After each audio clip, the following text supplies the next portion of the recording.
இச்சையினால் உலகத்துக்கு உண்டான கேட்டுக்கு தப்பி திவ்ய சுபாவத்துக்கு பங்குள்ளவர்களாகும் பொருட்டு மகா மேன்மையும் அருமையுமான வாக்கு தத்தங்களும் அவைகளினாலே நமக்கு அளிக்கப்பட்டிருக்கிறது. மகா மேன்மையும் அருமையுமான வாக்கு தத்தங்களை குறித்து நாம் பார்த்து கொண்டிருக்கிறோம். மேன்மையான வாக்கு தத்தங்கள், அருமையான வாக்கு தத்தங்கள், தெய்வீக சுபாவத்துக்கு பங்குள்ளவர்களாய் மாறக்கூடிய வாக்கு தத்தங்கள் நமக்கு தேவனாலே அளிக்கப்பட்டிருக்கிறது. இந்த உலக ஆசீர்வாதங்களுக்கு பங்குள்ளவர்களாக இருக்கும்படி நமக்கு கொடுக்கப்பட்ட வாக்கு தத்தங்களை நாம் பிடித்து கொள்ளும் பொழுது உலக பிரகாரமான வாழ்க்கையிலே அந்த ஆசீர்வாதமான அந்த நிலைகளை நாம் எட்டுகிறோம்.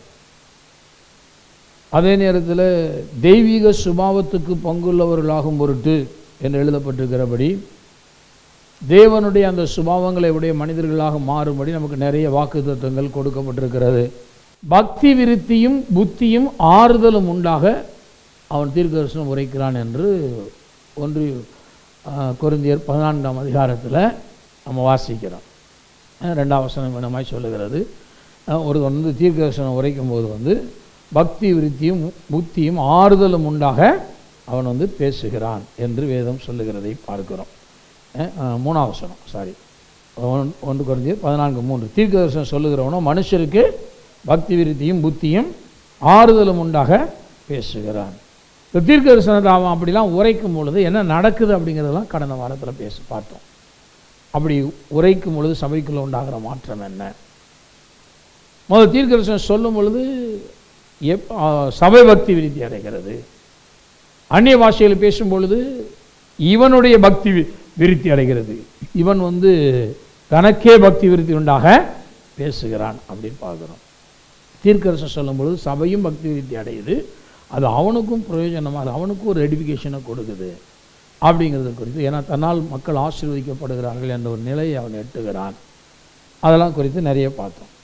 இப்போ இன்றைக்கு தொடர்ந்து அதே பகுதியில் இன்னொரு சில காரியங்களை சொல்லுவோம். ரோமருக்கு திருப்பிக் கொள்வோம். பாருங்கள், ரோமர் 12ஆம் அதிகாரம் 6வது வசனத்துக்கு நேராக திருப்பிக் கொள்வோம். ரோமர் 12:6 நமக்கு அருளப்பட்ட கிருபையின்படியே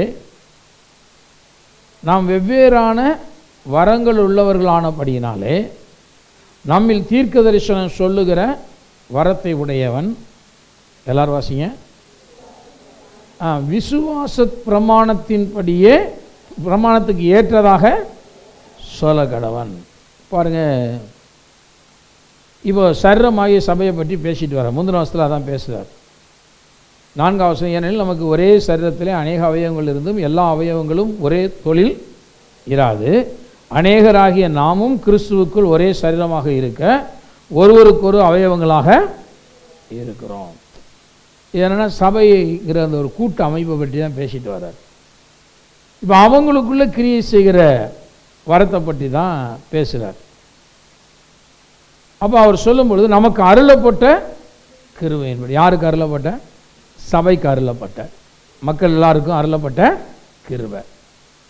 அப்போ நமக்கு அருளப்பட்ட கிருபையின்படியே நாம் வெவ்வேறான வரங்கள் உள்ளவர்களானபடியினாலே, முதல்ல ஒரு பாயிண்ட்டை தெரிஞ்சுக்கணும். ஒரு மனுஷன் வரம் பெற்றவனா மாறிடுச்சு. ஒரு ஆளுக்கு ஒரு அந்நிய பாஷையில் பேசுகிறான்னா அது ஒரு ஒன் ஆஃப் த கிஃப்ட்டு, வரம். தீர்க்கதரிசனம் உரைக்கிறான், அது ஒரு வரம். ஆவிகளை பகுத்தறிகிறான், அது ஒரு வரம். இல்லை பாஷையை வியாக்கியானம் பண்ணுறான், அது ஒரு வரம். இப்படி பல வரங்கள் நமக்குள்ளே என்ன செய்யுது? கிரியை செய்யுது. அந்த ஆற்றலை தேவன் நமக்கு கொடுக்குறார். அதெல்லாம் செய்யக்கூடிய ஒரு எபிலிட்டி, அதுதான் டேலண்ட்னு சொல்கிறாங்க, தாளந்துன்னு சொல்கிறாங்க. அது தேவன் இப்போ நமக்கு கொடுக்குறார். ஒரு மனுஷனுக்கு அதை பெற்றுக்கொள்ளணும்னு வாஞ்சைக்கு ஜெபம் பண்ணுறான், கேட்குறான், கடவுளும் கொடுக்குறார். ஏன்னா வேதம் சொல்லுது, நீங்கள் வரங்களை விரும்புங்கள். அதில் குறிப்பாக தீர்க்கதரிசனம் வரத்தை என்ன செய்யுங்க? விரும்புங்க அப்படின்லாம் பவுல் சொல்கிறத பார்க்குறோம். நம்ம விரும்பணும், தேவன்கிட்ட என்ன செய்யணும்ல? கேட்கணும். கேட்டு தான் அதை பெற்றுக்கொள்ளணும். விருப்பத்தை தேவனுக்கு தெரிவிக்கிறோம், தேவன் தர்றாரு. சரி, வரம் உடனே இப்போ ஏதோ என்னுடைய சுய முயற்சினால் நான் அதை அடைஞ்சது மாதிரி யாரும் நினச்சிடக்கூடாது. வரங்கள் நமக்குள்ளே கிரியை செய்யும் பொழுது அந்த வரங்கள் அப்படின்னு சொன்னாவே பாருங்கள், அது கிருபை வரங்கள்னு அர்த்தம். வரங்கள்லாம் என்ன வரும்? அர்த்தம் கிருபை வரங்கள். ஏன்னா இந்த வரம் அந்த ஒரே ஆவியானவரால் தான் நமக்குள்ள நினைச்சப்படுது, நடப்பிக்கப்படுது அப்படின்னு சொல்லி 1 கொரிந்தியர் புத்தகத்தில் 12 அதிகாரத்தில் நம்ம வாசிக்கிறோம்.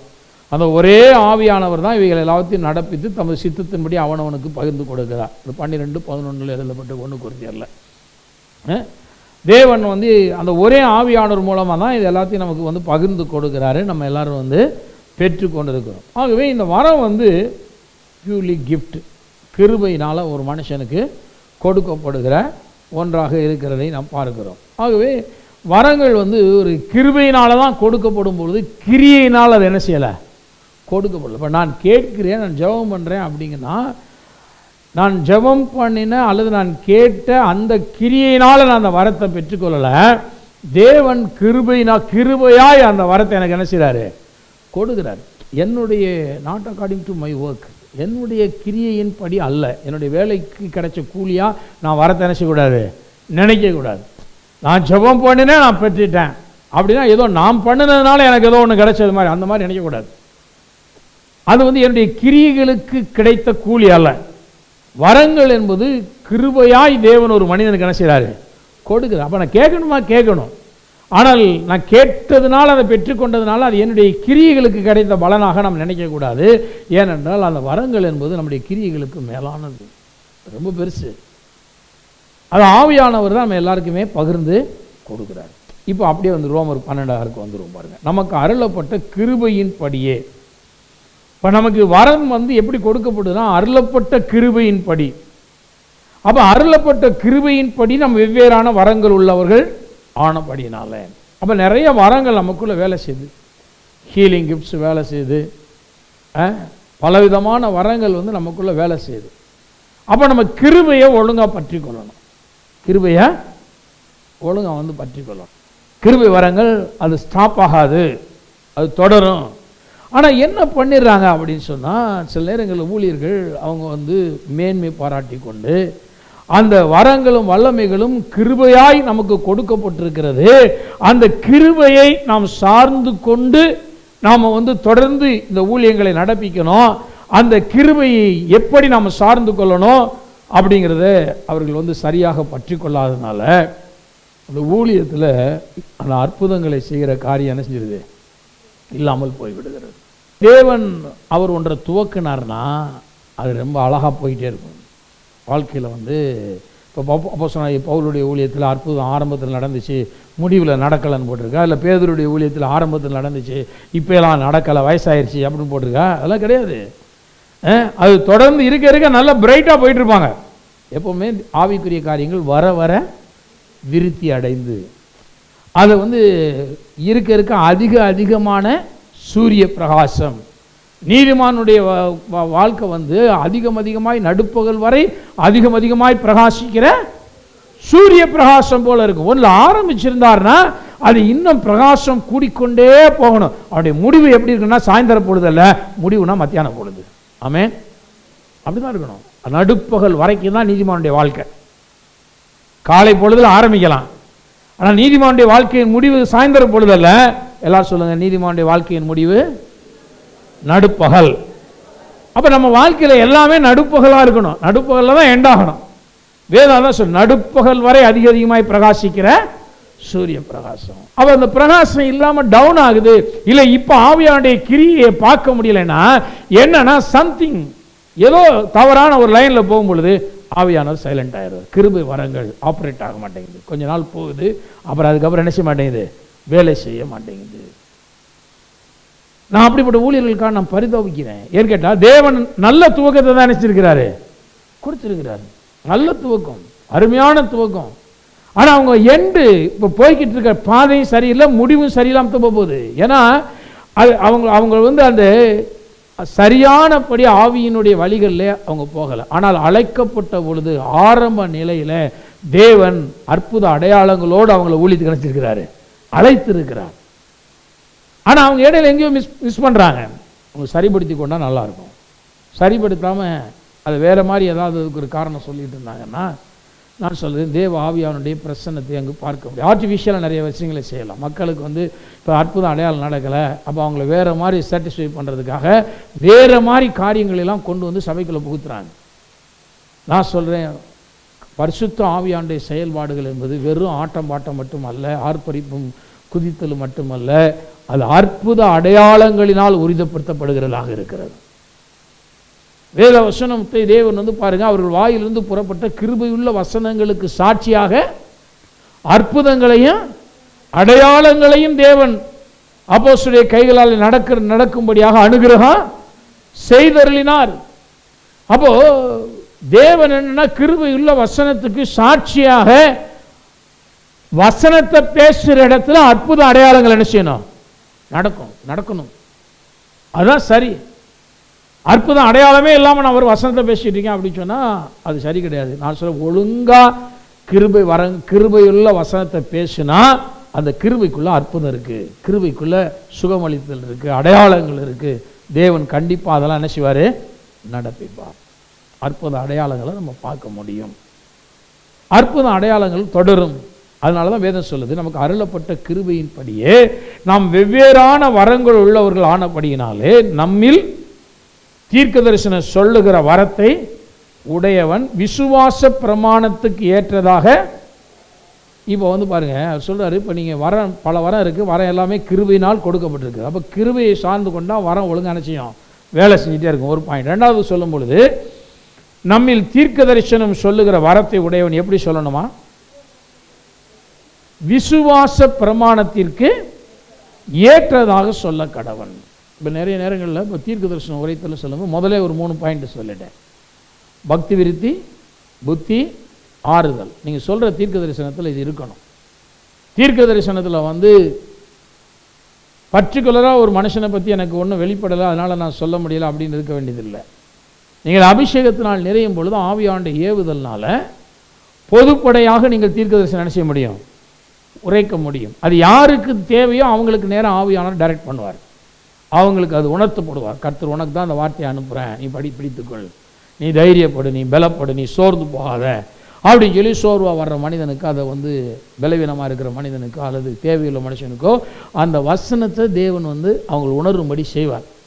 அப்படி தான் உணர்த்தப்படுதல் அது அங்கே நடக்கும். இது வரங்கள் இப்படி வேலை செய்யும்போது இப்படி நடக்கிறதை நாம் பார்க்குறோம். ஆகவே பர்டிகுலராக ஒரு மனுஷனை பற்றி எனக்கு தெரியலை, ஒன்றும் வெளிப்படுத்தப்படலை, நான் எப்படி தீர்க்க தரிசனம் உரைக்கிறது அப்படின்னு நம்ம யோசிக்க வேண்டியதில்லை. தீர்க்க தரிசனம் உரைக்கிறவர்கள் இந்த 3 பாயிண்ட்டை மனதில் வச்சுட்டோம். பக்தி விருத்தி, புத்தி, ஆறுதல் உண்டாக பேசணும். சரி, இது என்ன கைட் பண்ணுறாரு? இன்னும் மேலும் அதே பவுல் தான், ஆவியாளர் பவுல் மூலமாக சொல்லும்போது தான் சொல்கிறாரு, விசுவாச பிரமாணத்துக்கு ஏற்றதாக சொல்லணும். இப்போ நான் சொல்கிறேன் பாருங்களேன், இப்போ பழைய ஏற்பாடில் அந்த பிரமாணத்தை நியாய பிரமாணம் என்று வேதம் சொல்லுது. அல்லது பவுல் இன்னும் சொல்லும்போது ரோமர் 8:2 பாவம் மரணம் என்ற பிரமாணம் அப்படின்னு சொல்றார். ஜீவனுக்கு ஏதுவான பிரமாணம் கொடுக்கப்பட்டிருந்தா நல்லா இருக்கும் அப்படிங்கிறார். அப்புறம் இன்னொன்று சொல்லிக்கிறது, நியாயப்பிரமாணம் நல்லது அப்படின்னு சொல்லிக்கிறாரு. இதெல்லாம் பவுலுடைய வாயிலிருந்து வந்த வார்த்தைகள் தான். நியாயப்பிரமாணம் நல்லது தான் அப்படிங்கிறார். ஆனால் எனக்கு ஜீவனை கொடுக்கும்படி அந்த அருளப்பட்ட அந்த பிரமாணமே என்னை பாவின்னு உணர்த்தி என்னை பாவத்தின் கீழே தள்ளிருச்சு அப்படிங்கிறார். அப்போ நியாயப்பிரமாணம் என்ன வேலை செய்யுது அப்படின்னு பார்த்தா, அது கிறிஸ்துவண்டையிலே நம்ம நடத்துகிற உபாத்தியாக இருக்கிறது. நியாயப்பிரமாணம் என்ன சொல்லணும்? நீ ஜீவன் அடையணும், இதெல்லாம் செய் அப்படி செய்யாது அப்படிங்கிற பற்றி சொல்லுது. நம்ம மனுஷன் செஞ்சு பார்க்குறான், செய்ய முடியலைங்கிற ஒரு நிலை வரும்பொழுது அங்கேயே போய் கேட்க வேண்டியது. நியாயப்பிரமாணத்தை கேட்டால் வழி சொல்லும். உன்னால் செய்ய முடியலையா, நீ செய்யாமல் விசுவாசத்தின் மூலமாக நீ பிழைக்கலாம், அதுக்கு ஒரு பிரமாணம் இருக்கு. அந்த பிரமாணம் தான் இயேசு கிறிஸ்துவினால் உண்டான ஜீவ பிரமாணம், விசுவாச பிரமாணம். இங்கே போய் எதுவும் செய்ய வேண்டியதில்லை, சிலுவையிலே என்ன நடந்தது என்பதை நீ விசுவாசித்தால் போதும். இங்கே செய்ய வேண்டியதெல்லாம் கிடையாது. இங்கே எல்லாமே என்னது? பிலீவ் பிலீவ் பிலீவ் வேதம் சொல்லுது. விசுவாசி விசுவாசி விசுவாசி சொல்லுது. அப்ப இங்கே எங்க ஆரம்பிக்குதுன்னா விசுவாசத்தில் ஆரம்பிக்குது. இது நியாயப்பிரமாணம் கிரியையில் ஆரம்பிக்குது. ஜீவ பிரமாணம் அல்லது விசுவாச பிரமாணம் எப்படி ஆரம்பிக்குதுன்னு கேட்டால் விசுவாசத்தில் ஆரம்பிக்கிறதுனால தான் அது விசுவாச பிரமாணம் அப்படி வேதம் சொல்லுது. அப்போது விசுவாச பிரமாணத்திற்கு ஏற்றதாக சொல்லணும். இப்போ தீர்க்க தரிசனம் சொல்ல தான் பார்த்துட்டு வரோம். ஒருத்தன் தீர்க்க தரிசனம் சொல்லணும்னா முதல்ல அவன் விசுவாச பிரமாணம் என்ன சொல்லுதுங்கிறத நல்லா தெளிவாக புரிஞ்சுருக்கணும். விசுவாச பிரமாணம் என்ன சொல்லுது அதை தெளிவாக தெரிந்து தீர்க்க தரிசனம் சொல்லணும். இப்போ தப்பாக தீர்க்க தரிசனம் சொன்னாங்கன்னு வச்சுக்கோங்க, அதாவது விசுவாச பிரமாணத்துக்கு ஏற்றாற்போல் சொல்லாத தீர்க்க தரிசனம் சபைகளில் நிறைய இருக்குது. அவங்களுக்கு என்னென்னா தீர்க்க தரிசனம் சொல்லணுங்கிற லெவல் வரைக்கும் வந்துட்டாங்க. எப்படி சொல்ல வேண்டும், யாரை பற்றி சொல்ல வேண்டும், எதற்காக சொல்ல வேண்டும், இந்த கேள்விக்கெல்லாம் அவங்களுக்கு பதில் தெரியாமல் தீர்க்க தரிசனம் சொல்கிறாங்க. அப்படி சொல்லும் பொழுது தான் பாருங்கள், நிறைய நேரங்களில் நிறைய பேர் ஜெபத்தையே விட்டுட்டு போகிறது மாதிரிலாம் தீர்க்க தரிசனம் சொல்லிடுறாங்க. நான் ஏற்கனவே சொல்லியிருக்கேன், எனக்கு ஒரு கிட்டார் மாஸ்டர் இருந்தார். அவருக்கு ஒரு குழந்தை இல்லை. அவருக்கு நான் குழந்தைக்காக அவருக்கு ஜெபம் பண்ணி நான் கிட்டார் படிக்க போகும்போது அவர்கிட்ட கொஞ்சம் பேசிகிட்டே இருக்கேன். அப்போ சொல்லிட்டு இருந்தார், அவரும் ஜெபம் பண்ணுங்க பாஸ்டர்னு இருந்தார். திடீர்னு கொஞ்ச நாள் கழித்து அவர் சொன்னார், இன்னும் ஜெபம் பண்ணாதீங்க, விட்டுருங்க, நானும் விட்டுட்டேன் அப்படின்னாரு. என்ன விஷயம்னு கேட்டேன். அப்போ அவர் சொன்னார், எங்கள் சபையில் தீர்க்க தரிசனம் வந்துருச்சு, மகனே நீ ரொம்ப நாளாக குழந்தைக்காக ஜெபம் பண்ணிகிட்டு இருக்க, இனிமேல் குழந்தைக்காக ஜெபிக்காத, குழந்தையை கொடுப்பது உனக்கு எனக்கு சித்தமே இல்லை அப்படின்னு அந்நிய பாஷையை பேசி தீர்க்க தரிசனம் வந்துருச்சு. நல்லா கவனிங்க. இவர் என்ன ஆவிக்குரிய சபைக்கு தான் வராது, சிபிஎம் சபை, ஆவிக்குரிய சபை, ஆவியில் மிதக்கிற சபை. அங்கெல்லாம் நல்லா நம்மளை மாதிரிலாம் கிடையாது, அந்நிய பாஷைலாம் சூப்பராக பேசுவாங்க, ஆடி ஆடி பேசுவாங்க, ஓடி ஓடி பேசுவாங்க, பயங்கர பவர்ஃபுல்லாக இருக்கும். அப்போ அப்படி ஒரு அபிஷேகத்தில் நிறைஞ்சு ஒரு அம்மா தீர்க்க தரிசனத்தை சொன்ன உடனே அவங்க அப்படியே தேவனுடைய வார்த்தை வந்துருச்சு, அப்பா இனிமேல் இதுக்கு மேலே குழந்தை வேணும்னு கேட்டால் தேவ குத்தம் ஆயிரும், இதுக்கு மேலே என்ன செய்யப்படாது, கேட்கப்படாது, விட்டுருவோம் அப்படின்னு சொல்லிட்டு, அதனால் பாஸ்டர் நான் ஜெபம் பண்ணுறதை விட்டுட்டேன்னு சொல்லிட்டு அவங்க வீட்டில் ஒரு பாப்பா வேலைக்கு இருக்குது, சின்ன பிள்ளை ஒரு வேலைக்கு வந்துட்டு, அந்த வேலைக்காரன் பிள்ளையே தத்து பிள்ளையா அப்படி எடுத்துட்டார். அந்த பிள்ளை வளர்ந்து இன்றைக்கி அவங்க வீட்லேயே கல்யாணம் கட்டி இப்போ அந்த பிள்ளைய வீட்டோட வச்சு அப்படியே ஒரு லைஃப் ரன் ஆகி ஓடிட்டு இருக்கு. பெரிய பிள்ளையா அதுக்கு குழந்தையெல்லாம் பிறந்துச்சு. நான் என்ன சொல்கிறேன் அப்படின்னா, இந்த தவறான தீர்க்க தரிசனங்கள், இப்போ இந்த அம்மா சொன்ன தீர்க்க தரிசனம் விசுவாச பிரமாணத்துக்கு ஏற்ற தீர்க்க தரிசனமா, விசுவாச பிரமாணத்துக்கு ஏற்காத தீர்க்க தரிசனமான்னு கேட்டால் விசுவாச பிரமாணத்துக்கு ஏற்காத தீர்க்க தரிசனம். விசுவாச பிரமாணம் என்ன சொல்லுது, ஆபிரகாமுடைய ஆசீர்வாதங்கள் கிறிஸ்து இயேசுவின் மூலமாக பிரஜாதிகளுக்கு வரும்படியாக ஆவியை குறித்து சொல்லப்பட்ட வாக்கு தத்தத்தை விசுவாசத்தினாலே பெறும்படி அப்படி ஆயிற்று. இப்போ டைரக்டாகவே எடுத்துக்கலாம், ஆபிரகாமுக்கு பிள்ளை வாக்கியத்தை குறித்து ஒரு வாக்கு தத்தம் கொடுக்கப்படுகிறது. அந்த வாக்கு தத்தத்தின்படி பார்த்தா ஆபிரகாமால பிள்ளையை பெற்றுக்கொள்ளவே முடியலை, அவ்வளோ பலவீனமான மனுஷன் ஆயிட்டான், வயது சென்றவன், அவ்வளோ மனைவியும் அப்படி கிளவியா இருக்கிறான். ஆனால் தேவன் சொல்றாரு, நான் ஒரு வாக்கு தத்தத்தை கொடுக்கிறேன், இது மகா மேன்மையும் அருமையுமான வாக்கு தத்தம், இந்த மேன்மையான வாக்கு தத்தத்தை நீ பிடிச்சுக்கிட்டீங்கன்னா உன்னிடத்துல ஈசாக்கு பிறந்துருவான் அப்படிங்கிறார். அவ திரும்ப திரும்ப திரும்ப அதை பற்றி பேசி கடைசிக்கு இவர்கள் வாக்கு தத்தம் பண்ணினவர் உண்மையுள்ளவர் அப்படி சொல்லி சாராளு 90வது வயசில் அதை விசுவாசித்து அப்புறம் பிள்ளையை பெற்றெடுக்கிறான். ஆபிரகாம் அதை விசுவாசிக்கிறான், காரியம் நடக்குது, ஈசாக்கு பிறகுறான். இப்போ இந்த மகா மேன்மையான வாக்கு தத்தம் என்ன சொல்லுதுன்னா, அவர் தனி ஒரு மனிதனை அல்லவா படைத்தார், அவரிடத்தில் ஆவி பரிபூர்ணமாய் இருந்ததே, ஏன் ஒருவனை படைத்தார், தேவ பக்தியுள்ள சந்ததியை பெரும்படிதானே. இப்போ இவர் கிறிஸ்தவராக மாறிட்டார், அவருடைய முற்பிதாக்கள் யாருன்னு தெரியாது எனக்கு, ஆனால் இவர் நல்ல கிறிஸ்டியன், நல்ல ஒரு கிறிஸ்தவ மனிதன், இயேசுவை விசுவாசிக்கிறார். இப்போ இவர் தேவ பக்தி உள்ள சந்ததியை பெற வேண்டும் என்பது தேவனுடைய திட்டமாக இருக்கிறது. அப்படி இருக்கும் பொழுது கர்த்தர் அவருடைய திட்டத்துக்கு மாறாகவே அவர் தீர்க்க தரிசனம் சொல்லுவாரா? அப்போ என்னன்னா தீர்க்க தரிசனம் சொல்லணும்னு நினைக்கிறாங்க, பார்க்குறாங்க, சூழ்நிலைகளின் அடிப்படையில் பார்க்குறாங்க, இந்த சகோதரர் ரொம்ப நாளாக கேட்டே இருக்காரு, வயசு வேறு ஆயிடுச்சு, பேசாமல் இவர் ஜெபத்தை நிறுத்திடுவாங்க, கடவுள் இவ்வளோ நாள் பதில் கொடுத்துருந்தா இவ்வளோ நாளைக்கு கொடுத்துருக்கணும், டிலே ஆகிட்டே வருதுன்னா அப்போ கடவுளுக்கு பதில் கொடுக்க சித்தம் இல்லைன்னு நம்ம எடுத்துக்கலாம். ஏன்னா லேட் ஆகுதில்ல, இவ்வளோ நாள் ஆகி போச்சுல, வயசு வேறு அவருக்கு ஆகிட்டு இருக்கு. அப்போ என்ன செய்யணும், இல்லைன்னு சொல்லிட்டான், அவரும் நிம்மதியாக சரி தேவ சித்தம் இல்லைன்னு விட்டுருவாருன்னு சொல்லிட்டு ஒரு தீர்க்க தரிசனம் தவிர்த்து விட்டாச்சு. நான் சொல்கிறேன், இது ஒரு உதாரணத்துக்காக நான் சொன்னேன், அனுபவமாக பார்த்த காரியங்கிறதுனால இதை நான் சொல்கிறேன். இது மாதிரி சபைகளுக்குள்ளே நிறைய தவறான தீர்க்க தரிசனங்கள் உரைக்கப்படுகிறது. தவறானபடி அந்த தீர்க்க தரிசனம் மக்கள் வந்து நடத்தப்பட்டு விடுகிறார்கள்.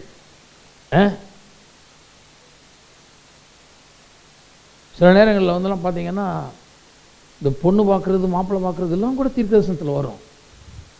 அப்படியே இங்கேருந்து ஒரு தீர்க்க தரிசனம் கிட்ட அவுத்து விடுவாங்க, நீ தான் கர்த்தருக்கு சித்தம் அப்படின்னா. அப்புறம் அங்கேருந்து அங்கிட்டு ஒரு தீர்க்க தரிசனம் வரும். கடைசி பார்த்தா இந்த ரெண்டுமே அது தீர்க்க தரிசனமாகவே இருக்காது. கல்யாணம் கட்டிவிட்டு அப்புறம் ஏன்டா கட்டணும்பாங்க. இல்லை தீர்க்க தரிசனம்லாம் வந்துச்சுல்லப்பா. அப்போ என்ன அர்த்தம் அப்படின்னா இதெல்லாம் வந்து சும்மா இவங்கெல்லாம் அவுத்து விடுறது. அதனால தான் நான் சொல்கிறேன், பர்டிகுலராக தெரியாத காரியங்களெல்லாம் நீங்கள் தீர்க்க தரிசனமாக உரைக்கணும்னு என்ன செய்யக்கூடாது, முயற்சி பண்ணக்கூடாது. அது அல்ல, பக்தி விருத்தியும் புத்தியும் ஆறுதலும் உண்டாக சரியான தீர்க்க தரிசனங்களை நம்ம என்ன செய்யணும், உரைக்கணும். நான் சொல்கிறேன், ஒருத்தர் திருமணமாகாமல் இருக்கிறான், அவனுக்கு நல்ல திருமணமாகும் அப்படின்னு கேட்டால் ஆகணும்னா அதற்கு ஏற்ற பக்தி விருத்திக்கு ஏதுவான காரியங்களை வந்து நம்ம வந்து தீர்க்க தரிசனமாக உரைத்தா ஒருவேளை அவன் மேரேஜ் ஆகாத இருக்கிறவனுக்கு ஒரு ஆவியில் ஒரு விசுவாசம் உண்டாகும். எனக்கு நல்ல ஒரு கணவனை கொடுப்பார், மனைவியை கொடுப்பாரு அப்படின்னு என்ன செய்யும், ஒரு விசுவாசம் தூண்டப்படும். அப்போ அதுக்கேற்றாற் போல பக்தி விருத்திக்கு ஏதுவான தீர்க்க தரிசனங்களை தான் வந்து நம்ம இலக்கரித்து போகாதபடிக்கு உரைக்க வேண்டுமே தவிர தேவையில்லாமல் பாயிண்ட் அவுட் பண்ணிலாம் தீர்க்க தரிசனம் உரைச்சி கடைசிக்கு அப்புறம் அது நடக்காமல் போய் அப்புறம் அல்லது அது தப்பாக அந்த தீர்க்க தரிசனத்தை நம்பி தவறாக முடிவெடுத்து இப்படிலாம் குழப்பம் நினைச்சக்கூடாது, வரக்கூடாது. ஆகவே இதெல்லாம் வந்து கொஞ்சம் நம்ம கவனமாக இருக்க வேண்டியது அவசியமாக இருக்கிறது. தீர்க்க தரிசனம் சொல்லும் பொழுது விசுவாச பிரமாணத்துக்கு ஏற்றதா என்ன செய்யணுமா, சொல்ல கடவன். அப்போ தீர்க்க தரிசனம் எப்படி சொல்லணுங்கிறதையும் இங்கே ஆவியானவர் சொல்லியிருக்கிறார். நீ சொல்ற வார்த்தையில எல்லாம் விசுவாசம் இருக்க வேண்டும். நீ சொல்ற வார்த்தையெல்லாம் விசுவாசம் இருக்கணும். நான் சொல்லும் பொழுது அந்த விசுவாசம் இன்னொரு மனுஷனுடைய விசுவாசத்தை என்ன செய்யணும், தூண்டி விடணும். அதுதான் தீர்க்க தரிசனம். வியாதியாக இருந்தால் அவனை பலனடை வாங்குகிற தீர்க்க தரிசனம் அவனுக்கு போய் சேரணும். அப்போ நான் சொல்லும் பொழுது ஒரு மனிதனுக்குள்ள அந்த பலனை அந்த வார்த்தை கொண்டு வரணும். அப்படி நான் தீர்க்க தரிசனம் உரைக்கணும். இப்போ விசுவாச பிரமாணத்தின்படி உரைக்க கடவன் சொல்ல, அதுக்கு ஏற்றாற் போல தான் சொல்லணும். நம்ம சூழ்நிலைக்கு ஏற்றாற் போல தீர்க்க தரிசனம் செய்யக்கூடாது, சொல்லக்கூடாது. சூழ்நிலையை வச்செல்லாம் வயசாயிருச்சா, வயசு கம்மியாக இருக்கா, காரியம் நடக்குமா நடக்காதா, இவங்க குடும்பத்தில் இது செய்யுமா நடக்குமா நடக்காதா அப்படிங்கிறதெல்லாம் பார்த்து என்ன செய்யக்கூடாது, தீர்க்க தரிசனம் உரைக்கக்கூடாது. சூழ்நிலைக்கேற்ற தீர்க்க தரிசனம் உரைங்கள் அப்படி நான் பைபிளில் போட்டிருக்கேன் இல்லை. பாருங்க, தீர்க்க தரிசனம் என்பது சூப்பர் நேச்சுரல். அது வந்து இயற்கைக்கு அப்பாற்பட்ட ஒரு காரியத்தை தேவன் வாக்கு பண்ணினாரே அதன்படி நடப்பிக்கப்படுதல், அதுக்காக உரைக்கப்படுறது தான் தீர்க்க தரிசனம். அப்போ நான் தீர்க்க தரிசனம் சொல்லும் பொழுது விசுவாச பிரமாணத்துக்கு உகந்ததா, இதோட கோயின்சைட் ஆகுதா, நான் சொல்றது வந்து இந்த ஃபெய்த் லைனுக்கு ஒத்து இருக்கா அப்படிங்கிறத பார்க்கணும். ஒன்னால தாண்டி போக முடியாது, நீ விட்டு விடுன்னு கர்த்தர் சொல்றாரு, இப்படிலாம் தீர்க்கதரிசனம் வரைக்கூடாது. தாண்ட முடியாதுன்னு சொல்றதுக்கு ஒரு தீர்க்கதரிசி தேவையா?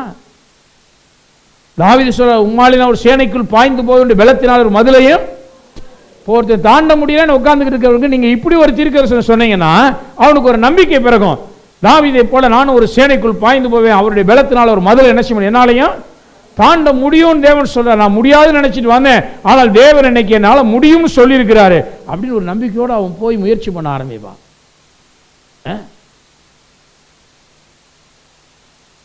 நாம வந்து தவறான தீர்க்கதரிசனம் உரைத்து விழப்போற எரியோ கோட்டையில் கூட உறுதியாக நிற்கிற மாதிரி பண்ணிடக்கூடாது. தப்பான தீர்க்கதரிசனம் பூரா நிறைய பேருடைய வாழ்க்கையை கெடுத்துருக்கு. நிறைய பேருடைய கிறிஸ்தி பார்க்குறோம் இந்த உலகத்தில். அவங்க சொல்லுவாங்க, இப்படி சபையில் இப்படி தீர்க்கதரிசனம் வந்துச்சுங்க, அதை நம்பித்தாங்க நான் இப்படி செஞ்சுட்டேன் அப்படிம்பாங்க. அதை நம்பி தான் அப்படி செஞ்சேன், அதை நம்பி தான் ஒரு தொழிலை தொடங்கினேன் அப்படிம்பாங்க. சபையில் இப்படி ஒரு தீர்க்கதரிசனம் வந்துச்சுங்க, அதை நம்பி தாங்க இந்த வேலையை செஞ்சேன் அப்படிம்பாங்க. நான் சொல்கிறேன், தீர்க்க தரிசனத்தை வந்து சொல்லும் பொழுது மற்றவர்கள் நிதானிக்க கடவர்கள் அப்படிங்கிறார். அப்போ ஒருத்தவங்க சொன்னதுனால மட்டும் நம்ம அப்படி அல்ல, நீங்கள் நிதானித்து பார்க்கும் பொழுது ஆவியானவர் இது உங்களுக்காக அருளப்பட்ட தீர்க்க தரிசனம், உங்களால் அதை செய்ய முடியும் அப்படிங்கிறதெல்லாம் உங்களுக்கு என்ன செய்வார், உணர்த்துவார். அது தவறான தீர்க்க தரிசனம்னா இது உனக்கு இல்லைப்பா பேசாமல் விட்டுருன்னு சொல்லிடுவார். அதையும் நீங்கள் புரிஞ்சுக்கலாம். தீர்க்க தரிசனம் வந்துருச்சுன்னா அப்படியே தூக்கிட்டு போக வேண்டிய அவசியம் கிடையாது. புரியுதுங்களா? அது நன்றாக நாம் புரிந்து கொள்ள வேண்டும். இன்னொரு வசனத்துக்கு போகலாம் பாருங்கள். அப்படியே ரோமர் 3 அதிகாரத்துக்கு வரும் பாருங்க. ரோமர் 3:27. இப்படி இருக்க மேன்மை பாராட்டல் எங்கே? அது நீக்கப்பட்டதே. எந்த பிரமாணத்தினாலே? கிரியா பிரமாணத்தினாலேயா? அல்ல, விசுவாச பிரமாணத்தினாலேயே. ஒரு கவனிங்க, இதுக்கு முன்னாடி ஒரு மனுஷன் நீதிமானாக்கப்படுறதை பற்றி வேதம் சொல்லுது. எல்லாரும் பாவம் செய்து தேவ மகிமையற்றவர்களாகி போயிட்டோம். இலவசமாய் அவருடைய கிருபையினாலே கிறிஸ்து இயேசுவில் உள்ள மீட்பை கொண்டு நீதிமான்களாக படுகிறார்கள். இப்போ நம்ம நீதிமான் அப்படின்னு அழைக்கப்படுறோம். நான் ஒரு புது சிருஷ்டி அப்படின்னு என்னை அழைச்சிக்கிறேன். நான் மறுபடியும் பிறந்தவன், நான் நீதிமான் அப்படின்னு நான் சொல்கிறேன். அப்படின்னா இந்த நீதிமான்கிற நிலை என்னுடைய கிரியையினால் வந்ததா கிருபையினால் வந்ததா அப்படின்னு கேட்டால், நான் நீதியின் கிரியைகளை நடப்பிப்பதற்கு முன்பாகவே நான் கிருபையினாலே நீதிமான் என்று அழைக்கப்படுகிறேன். நான் எப்போ இயேசு ஆண்டவர்னு ஏற்றுக்கொண்டனோ அப்பவே நான் பரிசுத்தவான் என்று அழைக்கப்படுகிறேன், நீதிமான் என்று அழைக்கப்படுகிறேன், தேவனுடைய பிள்ளை என்று அழைக்கப்படுகிறேன். இதெல்லாம் எப்படி அப்படின்னா, இப்போ பாருங்க, நான் ரட்சிக்கப்பட்டேன், உடனே இப்போ என்னை வேதம் சொல்லுது, நீ பரிசுத்தவான், நீ தேவனுடைய பிள்ளை, நீதிமான். ஆனால் என் வாழ்க்கையை நீங்கள் எடுத்து பாருங்கள். உதாரணமாக நான் என்னையே சொல்கிறேன், பொதுவாக நம்மளுடைய வாழ்க்கையை எடுத்து பாருங்களேன். எடுத்து பார்க்கும் பொழுது நம்ம ரட்சிக்கப்பட்டதுக்கப்புறம் பாவமே செஞ்சது இல்லையா? எத்தனையோ மீறுதல்கள், பாவங்கள் விழுந்து இருந்திருப்போம், எத்தனையோ தவறுகள் காணப்பட்டிருக்கலாம். அடுத்து எந்த நீதியின் கிரியை நம்ம நடப்பிக்கவே இல்லை. நம்ம கிரியைகளில் அநேக அநீதிகள் இருந்திருக்கிறது. அதெல்லாம் கொஞ்சம் கொஞ்சமாக தான் சரிப்படுத்திட்டு வரோம். ஆனால் அநீதி இருக்கும் பொழுதே நான் நீதிமான் என்று என்ன செய்யப்படுறேன்? அழைக்கப்படுகிறேன். பாவம் இன்னும் வாழ்க்கையில் பாவ செய்கைகள் இருக்கும் பொழுதே நான் பரிசுத்தவான் என்று அழைக்கப்படுகிறேன். இன்னும் அந்த ஆதாமுடைய சின் நேச்சர் எனக்குள்ள கிரியை செய்து கொண்டிருக்கும் பொழுதே வேதம் என்னை தேவனுடைய பிள்ளை என்று என்ன செய்து அழைக்கிறது. அப்போ இது எல்லாம் என்னுடைய கிரியைகளிலே நான் முற்றிலும் பூரணமானதினாலே நான் நீதிமான் என்றோ தேவனுடைய பிள்ளை என்றோ பரிசுத்தவான் என்றோ அழைக்கப்படவில்லை. நான் இயேசுவை விசுவாசித்ததினாலே அவர் எனக்கு அந்த தகுதியை கொடுத்து என்னை அவருடைய பிள்ளையாக, நீதிமானாக, பரிசுத்தவானாக இப்படியெல்லாம் மாற்றி என்னை பெயர் வைத்து அழைத்திருக்கிறார். விசுவாசி என்று அழைக்கிறார். நம்ம வருக ரட்சிக்கப்பட்ட உடனே ஒரு மனுஷனுக்கு என்ன பேர் வைக்கிறோம்? பிலீவர், விசுவாசி. விசுவாசிக்கவே தெரியாது அவனுக்கு, எதையுமே நம்ப மாட்டான், எல்லாத்துலேயுமே பயப்படுறவனா இருப்பான். ஆனால் அவனுக்கு பேர் என்னது? விசுவாசி. அப்போ என்னன்னா, இது நம்ம விசுவாசிச்சதுக்கு அப்புறம் வந்த பேரா அப்படின்னா நிறைய பேருக்கு அந்த பேரை இன்னும் வரைக்கும் கொடுக்க முடியாது. இன்ன வரைக்கும் உங்களை விசுவாசினே கூப்பிட முடியாது நிறைய பேர். ஏன்னா நிறைய பேர் பாருங்க, வாழ்க்கையில் ஏதாவது விசுவாசிங்கன்னா பாஸ்டர் எப்படி விசுவாசிக்கன்னு தெரியலங்கிறாங்க. ஆனால் ஆள் மட்டும் 25 வருஷமா சபையில் இருக்காங்க, அவங்களால விசுவாசிக்கவே முடியல. ஆனாலும் அவங்களுக்கு பேர் விசுவாசி தான். எப்போ? அப்போ இது எல்லாமே இந்த பெயர் வழங்குதல், இந்த நிலைகள்லாம் எப்படி வந்துச்சுன்னா என்னுடைய கிரியையினால் வரல, இது கிருபையினால வந்துச்சு. அதனால தான் அவர் கேட்கிறார், மேன்மை பாராட்டல் எங்கே அப்படிங்கிறார். ஒருத்தன் மேன்மை பாராட்டணும்னா அவன் கிரியை செய்து அவன் ஏதாவது ஒன்று பண்ணி அந்ததுனால் அவன் அந்த நிலையை எட்டும் பொழுது அவன் என்ன பண்றான்? நான் இதெல்லாம் செஞ்சு நான் அப்படி வந்தேன் அப்படிங்கிறான். இந்த கிரியையின் மூலமாய் நான் இதை அடைஞ்சேன் அப்படிங்கிறான். அப்போ அந்த கிரியை தான் எனக்கு இதை கொடுத்துச்சு அப்படின்னா அவன் கொஞ்சம் மேன்மை பாராட்டிக்கிறான். ஆனால் நான் சொல்றேன், கிறிஸ்தவத்தில் மேன்மை பாராட்டுறதுக்கு ஒன்றுமே இல்லை. அதனால தான் வேதம் சொல்லுது, மேன்மை பாராட்டுகிறவன் கர்த்தராகிய இயேசு கிறிஸ்து நாமத்தை குறித்து என்ன செய்யணும்? மேன்மை பாராட்டு. அவரை குறித்து மேன்மை பாராட்டு. நீ மேன்மை பாராட்டிக்கிறதுக்கு ஒன்றுமே இல்லை. சில நேரங்களில் பாருங்கள், மேலே வந்த உடனே மனுஷன் முதல்ல கிருபையில் ஆரம்பிக்கிறான். ஆண்டவரே நான் ஒன்றும் இல்லை, நீங்கள் தான் எனக்கு ஐஸ்வர்யம், நீங்கள் தான் எனக்கு வாழ்வு, நீங்கள் தான் ஜீவன், நீங்கள் தான் எனக்கு பரிசுத்தம், நீங்கள் தான் என்னுடைய மீட்பு. எல்லாம் தாவீது மாதிரி தான் ஆரம்பிக்கிறாங்க. கர்த்தர் என் அரண்யன், கோட்டை என் தேவன், எனக்கு சகாயரன், கொத்தாசை வரும் பருவம் அப்படின்னு. அப்புறம் கொஞ்சம் மேலே வாழ்க்கையில் முன்னேறி ஒரு நல்ல நிலையை எட்ட உடனே நான் வேர்வை சிந்தி சம்பாதிச்சதுமா. இப்போ அந்த கிருபையெல்லாம் எங்கே போச்சுன்னு தெரியல. இப்போ என்னாச்சுன்னா சம்பாத்தியம் பூரா என்னாச்சுன்னா நான் ஹார்ட் ஒர்க் பண்ணி தான் நினைச்சிருக்கேன். நான் சொல்கிறேன், எத்தனையோ பேர் ஹார்ட் ஒர்க் பண்ணி உன் நிலைமையை எட்ட முடியாதவன் கிடக்கிறான். ஹார்ட் ஒர்க் பண்ணி நலிஞ்சு மெலிஞ்சு ஒன்றுலாம் போனோம். நீ மேலே வந்திருக்கீன்னா உன்னுடைய ஒர்க் அல்ல, அவருடைய கிரேஸ், அவருடைய கிருபை, அவருடைய தயவு, அவருடைய காருண்யம். கர்த்தருடைய காருண்யம் என்னை பெரியவனாக்கும் என்று வேதம் சொல்லுகிறது. பெரியவனான உடனே இந்த காருண்யத்துக்கும் தயவுக்கும் நாம் கொடுக்க வேண்டிய மேன்மை பாராட்டலை என்னுடைய கிரியைக்கு நான் என்ன செய்யக்கூடாது? கொடுக்க கூடாது.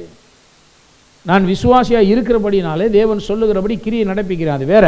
ஆனால் என்னுடைய மேன்மையை என் கிரியைக்கல்ல, என் மேன்மையை என்னுடைய விசுவாசத்திற்கு நான் கொடுக்க போறேன். எதை பற்றி விசுவாசிக்கிறேனோ அதுக்கு நான் கொடுக்க போகிறேன்.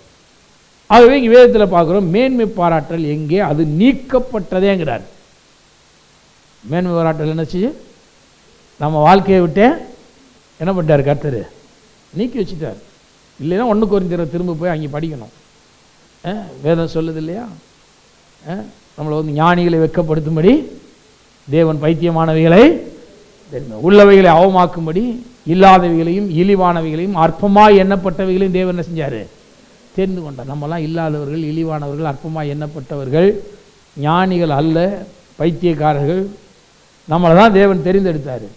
அப்போ மேன்மை பாராட்டல் அப்படிங்கிற வரும்பொழுது யோசிச்சு பார்க்கணும், நான் யாரையா ஒன்றும் இல்லாத பைத்தியக்காரன் மாதிரி இருந்தேன், கடவுள் தான் எனக்கு ஞானத்தை கொடுத்து இன்னைக்கு இவ்வளோ தூரம் கொண்டு வந்திருக்கிறாரு அப்படின்னு சொல்லி கர்த்தரை தான் மேன்மை பாராட்டணும், மகிமைப்படுத்தணும். அதனால தான் மேன்மை பாராட்டல் நீக்கப்பட்டதே அப்படிங்கிறார்.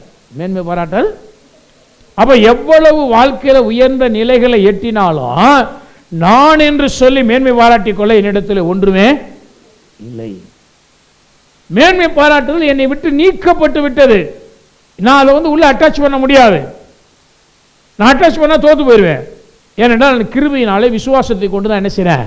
பிழைக்கிறேன் உலகத்தில். நான் வாழ்வது தேவ கிருபை. அதனால தான் வேதம் சொல்லு, நிர்மூலமாக இருப்பது அவருடைய, நம்மளுடைய திறமைன்னு சொல்லுதா இல்லை நம்மளுடைய கட்டிக்காரத்தனம் சொல்லுதா?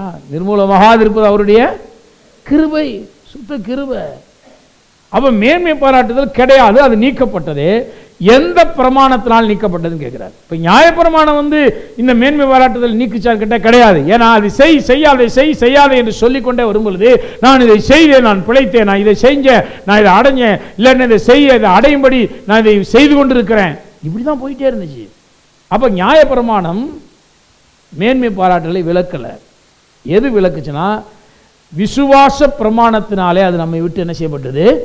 நீக்கப்பட்டது அப்படி சொல்லிட்டு, ஆதலால் மனுஷன் நியாயப்பிரமாணத்தின் கிரியைகள் இல்லாமல் விசுவாசத்தினாலேயே நீதிமானாக்கப்படுகிறான் என்று தீர்க்கிறோம். நியாயப்பிரமாணத்தின் கிரியைகள் இல்லாமல் விசுவாசத்தினால ஒரு மனிதன் நீதிமானாக மாறுகிறான் என்று நம்ம இந்த ஜட்ஜ்மெண்ட் சொல்கிறோம் அப்படிங்கிறார். இப்போ பாருங்க, நம்மளுடைய பாயிண்ட் என்னென்னா, இப்போ நியாயப்பிரமாணம் இல்லாமல் விசுவாச பிரமாணத்தினால ஒரு மனிதன் வந்து அவன் வந்து நீதிமானாய் மாற்றப்படுறான். இப்போ தீர்க்க தரிசனம் சொல்லும் பொழுது விசுவாச பிரமாணத்துக்கு ஏற்றதாக சொல்ல வேண்டும். இப்போ இந்த பாயிண்ட் வாங்களேன். இப்போ இங்கே வரும்பொழுது ஒரு மனுஷனுக்கு நீங்கள் ஒரு தீர்க்க தரிசனம் சொல்கிறீங்க, சொல்லும் பொழுது இதை செய், கர்த்தர் உனக்கு இதை செய்வேன் என்று சொல்லுகிறார் அப்படின்லாம் தீர்க்க தரிசனம் செய்யக்கூடாது, உரைக்கப்படாது. டூ அண்ட் டோன்ஸை பற்றி நீங்கள் பேசக்கூடாது. இதை செஞ்சால் கர்த்தர் உனக்கு இதை செய்வார், நீ இப்படி செய் அன்று கர்த்தர் சொல்ல உனக்கு நான் இதை செய்வேன் என்று சொல்கிறார், இப்படிலாம் தீர்க்க தரிசனம் உரைக்கப்படாது. இதெல்லாம் இன்றைக்கி சபையில் உரைக்கப்பட்டு இருக்க தீர்க்க தரிசனம். அதனால தான் நான் சொல்கிறேன், உங்களுக்கு தீர்க்க தரிசனம் எப்படி இருக்குன்னு தெரியாது. சில ஆட்கள் கிரியை செய்யாத ஆட்கள் இருப்பாங்க. சில நேரங்களில் அவங்கள்ட்ட ஏதாவது ஒன்று செய்ய வைக்கிறதுக்காக இப்படிலாம் வேறு மாதிரிலாம் அவங்க தீர்க்க தரிசனம்லாம் சொல்லுவாங்க. நான் சொல்கிறேன், தீர்க்க தரிசனம் என்பது வந்து கிரியா பிரமாணத்தோடு சேர்ந்தது அல்ல, விசுவாச பிரமாணத்தோடு சேர்ந்தது. அப்போ விசுவாச பிரமாணங்கிறதுல வந்து கிரியையும் மேன்மை பாராட்டுதலும் நீக்கப்பட்டு விட்டது. அப்போ நான் விசுவாச பிரமாணத்தின்படி நான் தீர்க்க தரிசனம் சொல்கிறேன் அப்படின்னு சொன்னால், என்கிட்ட ஒரு செயல்பாடு இல்லாமல் இருந்தால் கூட தேவன் என்னை உயர்த்த வல்லவராக இருக்கிறார். ஒரு நம்பிக்கை அற்ற சூழ்நிலையில் நான் இருந்தால் கூட தேவன் என்னை விடுவிக்க வல்லவராக இருக்கிறார். அப்போது நான் வந்து தீர்க்க தரிசனம் உரைக்கும் பொழுது எப்படின்னா, கிரியைகளை ஆட் பண்ணாமல் தேவன் பேரில் ஒரு மனிதனுக்கு நம்பிக்கை உண்டாகக்கூடிய அளவில், விசுவாசம் உண்டாகக்கூடிய அளவில் நாம் வந்து தீர்க்க தரிசனத்தை என்ன செய்யணும்? உரைக்கணும். அப்போ கிரியைகள் அகற்றப்பட்டது என்று பார்க்கிறோம், கிரியைகள் நீக்கப்பட்டது.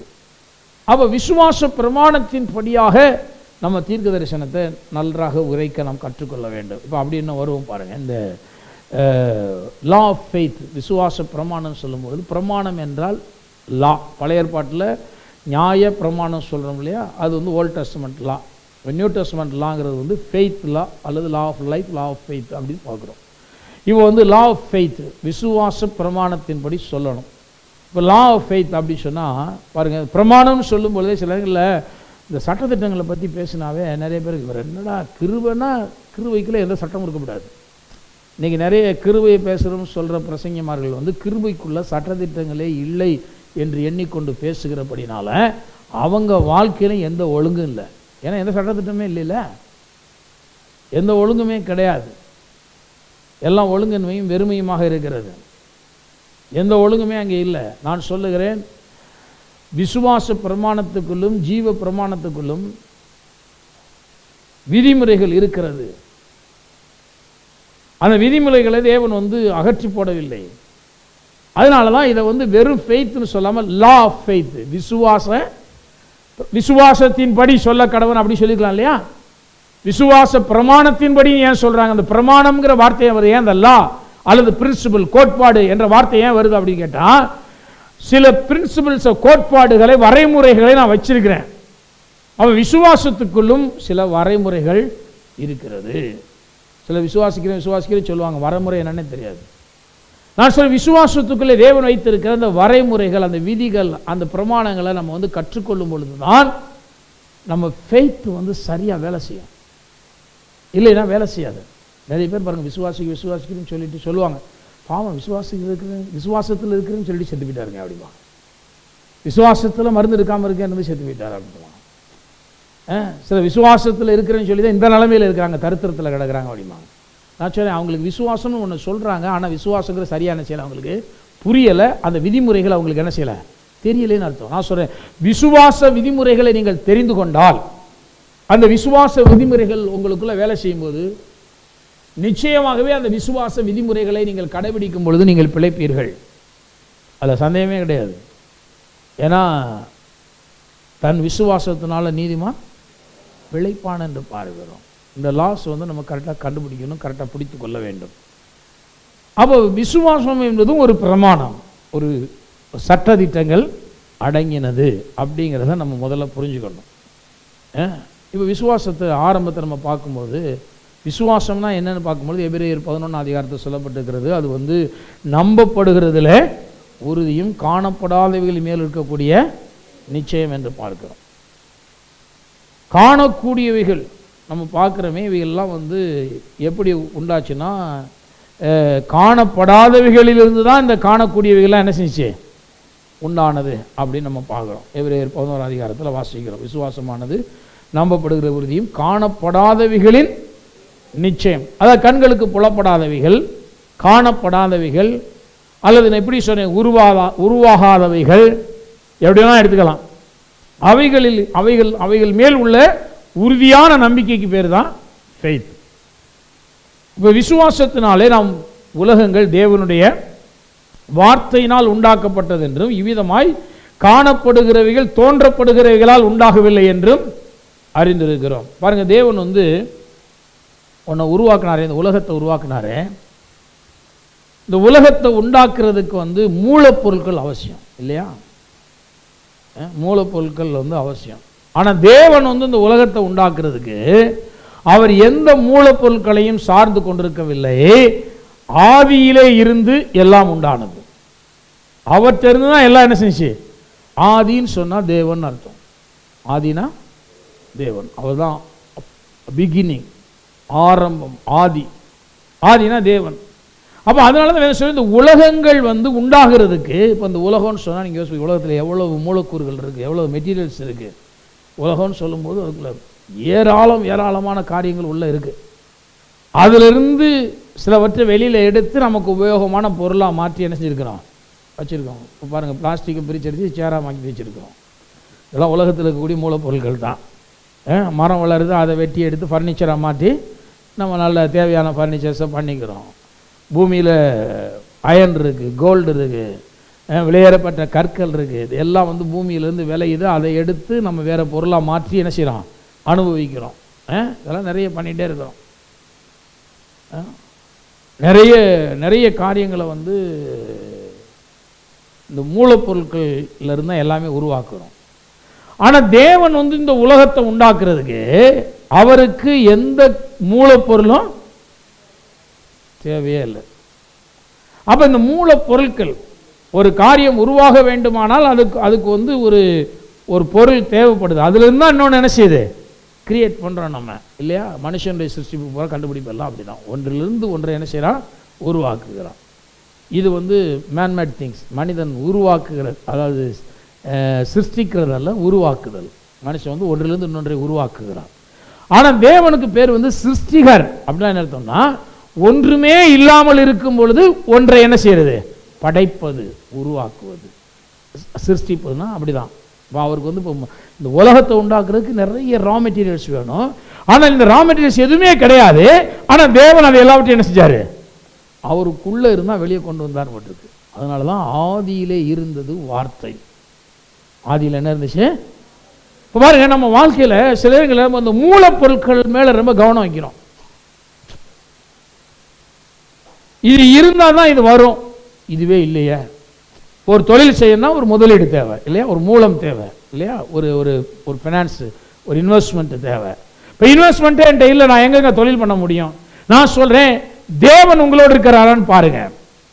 அதான் முக்கியம். முதல்ல மனுஷன் நினைக்கிறானா, மூலப்பொருள் இருந்தால் ஒன்றை உருவாக்கி விடலாம். இது மனுஷனுடைய எண்ணம். இப்படி ஆண்டாண்டு காலம், ஏன்னா அங்கிருந்து இங்கிருந்து எடுத்து என்னத்தையோ ஒன்று உருவாக்குறான். எடுக்கிறதுக்கு ஒன்றும் இல்லாட்டினா என்னால் ஒன்றும் செய்ய முடியாது, அவ்வளோதான், முடிஞ்சு போச்சுன்னு நினைக்கிறான். நான் சொல்றேன், இந்த மூலப்பொருட்கள் எல்லாவற்றுக்கும் ஒரு காரணர் ஒருத்தர் இருக்கிறார், அவர் தான் ஆதி. அதனாலதான் வேதம் சொல்ல, ஆதியிலே வார்த்தை இருந்தது. ஆதியிலே நாம் காண்கிற இந்த மூலப்பொருட்கள் எதுவுமே கிடையாது, ரா மெட்டீரியல்ஸ் எதுவுமே இல்லை. ஆதியில் என்ன இருந்துச்சு? வார்த்தை இருந்தது. அந்த வார்த்தை தேவனிடத்தில் இருந்தால், அந்த வார்த்தை தேவனாய் இருந்தது. அந்த வார்த்தையில்தான் மனிதன் வந்தான், அந்த வார்த்தையில்தான் உலகங்கள் வந்தது. அதனாலதான் வேதம் சொல்லுகிறது, விசுவாசத்தினாலே நம் உலகங்கள் தேவனுடைய வார்த்தையினால. இந்த மூலப்பொருட்களை எல்லாம் எடுத்து தேவன் ஒரு பூமியை உருண்டையா பண்ணாரு, அப்படி பண்ணல. இல்ல சூரியனை பண்ணினாரு, சந்திரனை பண்ணாரு, அப்படிலாம் பண்ணல. இதுகள் ஒன்றுமே இல்லாமல் இருக்கும் பொழுது தேவன் இவைகள் எல்லாவற்றையும் என்ன செஞ்சாரு? வார்த்தையினால் உண்டாக்கினார். அப்ப இந்த மூலப்பொருட்களே அவருடைய வார்த்தையினால்தான் உண்டானது. நான் சொல்லுறேன், உங்க சரீரத்தில் சுகம் துளிப்பதற்கு எந்த காரணமும் இல்லை. அந்த அளவுக்கு மோசமா போயிடுச்சுன்னா கூட பரவாயில்ல, தேவன் உங்களுக்குள்ளே ஆதியா இருக்கிற தேவன் இருக்கிறார் என்றால் அவரில் இருந்து ஜீவன் பிறக்கும். ஆமென். சில நேரம் டாக்டர்கிட்ட போகும்போது, அவ்வளோதான், இது சோழி முடிஞ்சு, இந்த பகுதி அவ்வளோதான், வெட்டிட வேண்டியதான், இந்த பகுதி இனிமேல் செயல்படாது, உன் லைஃப் மோசமாயிருச்சு, உன் கற்பை விழுந்து போச்சு, என்ன வேணாலும் சொல்லலாம். நான் சொல்லுகிறேன், அவங்கெல்லாம் மூலக்கூறுகளை தேடுகிறார்கள், மூலப்பொருட்களை தேடுகிறார்கள். ஒன்று இருந்தால் தான் இன்னொன்று வரும். பாருங்க, ஆபிரகாம் சாராள்கிட்ட போய் தேவன் சொல்றாரு, நீ வந்து உன்னை வந்து நான் பெயர் சொல்லி அழைச்சிருக்கிறேன், வா உன்னை பெரிய ஜாதி ஆக்குவேன் அப்படின்னா. அதான் ஒரு பிரசங்கர் எழுதும் எழுதுறாரு, இவன் ஜெபமே பண்ணலை, பிள்ளை வேணும்னு ஜெபமே பண்ணல. ஆனா தேவன் தான் அவனை பார்த்து சொல்றாரு, நீ என்னை பின்பற்றியோ உன்னை நினைச்சுவேன், பெரிய ஜாதியாக்கி உன் பேர் என்ன செய்வேன், பெருமைப்படுத்துவேன் அப்படின்னு சொல்றாரு. உனக்கு பிள்ளை எல்லாம் தருவேன்னு வழியக்கு போய் சொன்னவர் இவர் தான். இப்போ ஆபிரகாம் என்ன பார்க்குறாருன்னா, அவர் தன்னுடைய சரீரத்தில் எல்லாம் சரியா இருக்கான்னு பார்க்குறாரு. அவர் சொல்லாரு, நான் வயது சென்றவனா இருக்கேன், மனைவி கிளவியா இருக்கா, எல்லாமே முடிஞ்சு போச்சு, இனி வந்து குழந்தை ஆகிறதுக்கு வாய்ப்பு இல்லை, வயது சென்றவன் கிளவி, ஸ்திரீகளுக்குண்டான வழிபாடு நின்று போச்சு, எல்லாமே ஃபினிஷ்ட், இனி எப்படி குழந்தை ஆகும்? அப்போ என்னன்னா, நம்ம சரீரத்தை உற்று பார்க்குறான். சரி, கடவுள் வாக்கு தத்துவம் இருக்கு, வாக்கு தத்துவத்தின்படி நடக்கிறதுக்கு என் சரீரத்தில் ஏதாவது இருக்கா? சில நம்ம பார்க்குறோம், வாக்கு தத்துவம் கரெக்ட் வந்துருச்சு, இதன்படி நடக்கிறதுக்கு என் வாழ்க்கையில் ஏதாவது இருக்கா, என் பர்சல் ஏதாவது இருக்கா பார்க்குறோம். இதை தான் பார்த்துட்டே இருக்கோம். நான் சொல்றேன், இதெல்லாம் பார்க்காதீங்க. ஒன்றுமே இல்லாவிட்டாலும் உருவாக்கி கொடுக்கிற வார்த்தை தேவன் நம்மோடு இருக்கிறார், அவர் தான் ஆதி.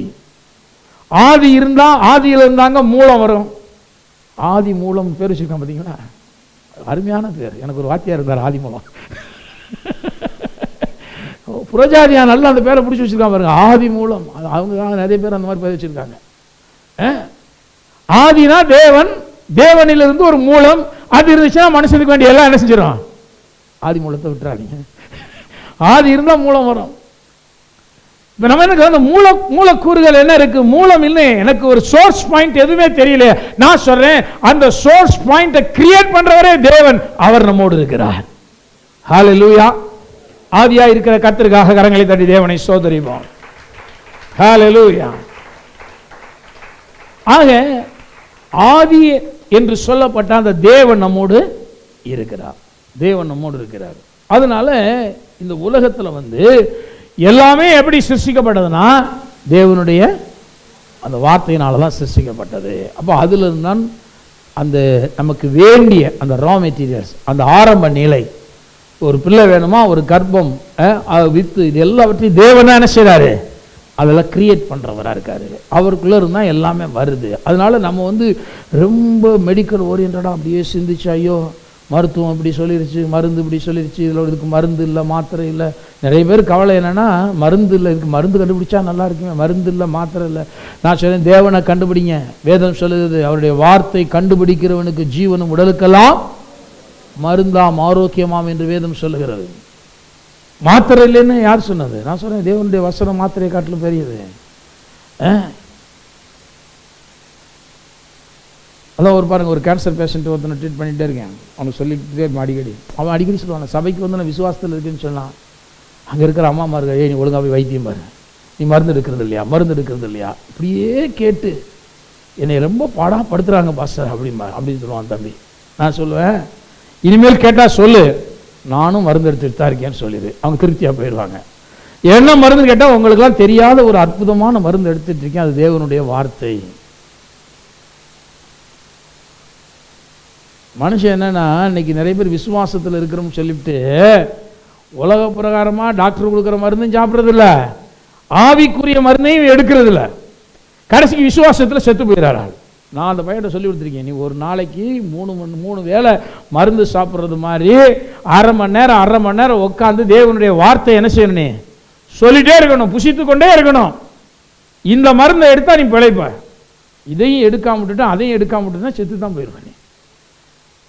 ஆக தேவனுடைய வார்த்தையை பேசிக்கொண்டே இரு, நீ பிழைக்கலாம். சோர்ஸ் இருக்கு, வழிகள் இருக்கு. உலகம் என்ன வேணாலும் பேசிட்டு போட்டோம். உலகம் பாருங்க, மருந்து இல்லாத நோய்க்கெல்லாம் ஏதாவது ஒன்றை மருந்துன்னு சாப்பிட்டுக்கிட்டு தன்னை ஏமாத்திக்கிட்டு இருக்கு. கேன்சருக்கு போய் மருந்து இல்லைன்னா, கேன்சருக்கு ஏன் மருந்து வச்சிருக்கேன், ஒருத்தனுக்கு மருந்து கண்டுபிடிச்சு வைக்கலாம். அப்புறம் கேன்சருக்கு மருந்துன்னு சாப்பிட்ற எல்லாமே ஏமாத்து தானேண்ணா. ஒன்று வலிக்காமல் இருக்க சாப்பிடுவேன், இல்லாட்டினா அது வேறு மாதிரி எதுக்காக ஒரு ஏமாற்றுத்தனமான காரியங்கள் தான் இங்கே நடக்குது. கேன்சர் ஹீல் பண்ணுறதுக்கு எங்கே மருந்து இருக்குது? ஒன்றும் இல்லையே. விஞ்ஞானம் என்ன அந்த அளவுக்கு இல்லையே. அவன் மருந்து எடுத்தியானா கேன்சர் பேஷண்ட் எங்கே போவான்? நான் சொல்லுகிறேன், தேவனுடைய வார்த்தை தான் கண்டுபிடித்தால் அது ஜீவன் என்று பார்க்கிறோம். அது உடம்புக்கெல்லாம் மருந்து என்று வேதம் சொல்லுகிறது. அப்ப எனக்கு உடல் முழுவதும் ஆரோக்கியம் தேவை என்றால், உடல் முழுவதும் நான் ஆரோக்கியத்தை அடையும்படி தேவனுடைய வார்த்தையை கண்டுபிடித்தா அதை பத்தி பேசிட்டே இருக்க போறேன். இது மனுஷன் அப்பத்தினாலே மாத்திரமல்ல, தேவனுடைய வாயிலிருந்து புறப்படுகிற ஒவ்வொரு வார்த்தையினாலும் பிழைப்பான் போட்டிருக்கு. அப்ப நான் தேவனுடைய வார்த்தையை நான் தினமும் உட்கார்ந்து 3 நேரமும் நான் உட்கொள்ள போறேன், தினமும் நான் செய்ய போறேன். இதான் விசுவாச பிரமாணம். இந்த ரெகுலேஷன்லாம், இந்த விதிகள்லாம் இந்த பிரமாணத்திற்குள்ளே கொடுக்கப்பட்டிருக்கிறது. நீ கண்டிப்பா இதெல்லாம் செய்யணும் அப்படின்னு சொல்லுது. நிறைய பேர் இதை செய்யறதில்லை. அப்புறம் நான் விசுவாசத்தில் இருந்தேன், செத்து போயிட்டேன்பாங்க. நான் சொல்றேன், விசுவாசத்தினால் நீங்கள் பிழைப்பீர்கள், அழிங்கே போக மாட்டீங்க. ஃபெய்த்தை கண்டினியூஸாக நம்ம ஆப்ரேட் பண்ண நம்ம கற்றுக்கொள்ள வேண்டும். ஆதியாக தேவன் இருக்கிறார், அவர் தான் ஆதி. அதுதான் வேதத்தில் பார்க்குறோம். என்னாகும் 23 திருப்பி கொள்வோம் பாருங்க. என்னாகும் 23:19.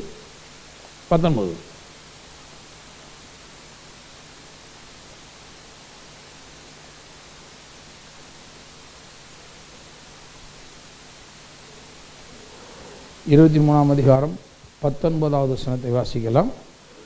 பொய் சொல்ல தேவன் ஒரு மனிதன் அல்ல, மனமாற அவர் ஒரு மனுபுத்திரனும் அல்ல. அவர் சொல்லியும் செய்யாதிருப்பாரா? அவர் வசனித்தும் நிறைவேற்றாதிருப்பாரா? பாருங்க, இங்கே இது பீலயாமுடைய வாயிலிருந்து அந்த வார்த்தை. பீலயாம் ஒரு தீர்க்கதரிசி என்று அழைக்கப்பட்டு பாலாக்கினாலே இஸ்ரேல் ஜனங்களை சபிக்கும்படி அழைக்கப்பட்டு கொண்டு போகிறார். ஆனால் அவரால் சபிக்க நினைக்கிறார், சபிக்க முடியலை. அப்போ அவர் புரிஞ்சுட்டாரு, இவங்க வந்து ஆசீர்வதிக்கப்பட்டவங்க. அடுத்த வசனம் சொல்ல, இதோ ஆசீர்வதிக்க கட்டளை பெற்றேன், அவர் ஆசீர்வதிக்கிறார், அதை நான் திருப்ப கூடாது அப்படிங்கிறார். கர்த்தர் ஆசீர்வதிக்கிறத நான் என்ன செய்ய முடியாது, திருப்ப முடியாது. கூடாதுன்னா என்ன அர்த்தம், முடியலை. திருப்பத்தான் நினைச்சான், திருப்பி ஏதாவது சொல்லிட்டு கூலியை வாங்கிட்டு போயிடலாம் நினைச்சான். ஆனால் வாய் வார்த்தை வந்து வர மாட்டேங்குது, சொல்லவே முடியலை அவனால். சாபமான வார்த்தையில் இஸ்ரவேல் ஜனத்தின் மேலே சொல்லவே முடியலை. அதனால் அவன் புரிஞ்சுக்கிட்டு சொல்லினான், கர்த்தர் ஆசீர்வதிக்கிறாரே, நான் ஆசீர்வதிக்க கட்டளை பெற்றேன், அதை என்னால் திருப்ப முடியாது, திருப்பக்கூடாது அப்படி சொல்றாரு. அப்போ அவர் ஒரு காரியத்தை புரிஞ்சுக்கிட்டார், பொய் சொல்ல தேவன் மனிதன். இப்போ ஆபிரகாமுக்கு நான் பொய் சொல்லேன்கிறாரு, தாவீதுக்கு நான் பொய் சொல்லேன்கிறாரு. இப்போ வந்து பாருங்க, ஆபிரகாம்கிட்ட சொன்னார், 400 வருஷம் கழிச்சு உன்னுடைய சந்ததி எகிப்திலிருந்து மறுபடியும் என்ன செய்வாங்க, தேசத்துக்கு வருவாங்க, நீ கால் மிதிக்கிற தேசத்தை எல்லாம் நான் அவங்களுக்கு சுதந்திரமாக உன்னுடைய சந்ததிக்கு எல்லாத்துக்கும் நான் நினைச்சுவேன் தருவேன் அப்படின்னு சொல்லி தேவன் வந்து வாக்கு பண்ணிட்டார். தேவன் நினைச்ச மாட்டார். இப்போ பீலேயாமுக்கு வந்து இது தெரியல, தீர்க்கதரிசியாக இருந்து என்ன செய்யலை, தெரியல. அதனால தான் நான் சொல்கிறேன், தீர்க்க தரிசனம் சொல்லுகிறவர்களுக்கும் சிலருக்கு என்னன்னு தெரியறதில்ல, தெரியாமல் தப்பு தப்பாக என்ன செய்கிறாங்க, தீர்க்க தரிசனத்தெல்லாம் சொல்லிவிடுறாங்க. ஏதோ ஒரு எமோஷனலில் சூழ்நிலை சார்ந்த தீர்க்க தரிசனங்களை அவங்க சொல்லிவிடுறாங்க. அப்போ அவங்களுக்கு விசுவாச பிரமாணத்தை பற்றி நல்லா தெரிஞ்சிச்சுன்னா அவங்க அப்படி சொல்ல மாட்டாங்க. பெரிய தீர்க்க தரிசி பாருங்க, இவனுக்கே தெரியல, இவன் வந்து இந்த ஜனங்கள் சபிக்கலாம் போல நினச்சிட்டு வந்துட்டான், போல கூலி வாங்கிட்டு சபிச்சிடலாம் போல அப்படின்னு. இப்போதான் அவன் சொல்கிறான், பொய் சொல்ல தேவன் மனிதன் அல்லவே, மனுஷன் மாறிடுவான். மனுஷன் என்னைக்கு ஒன்று சொல்லுவான், காசுக்காக ஒரு பொய் சொல்லுவான். யார் வேணாலும், எத்தனை ஊழியக்காரங்க கூட நிறைய பொய் சொல்லிடுறாங்க.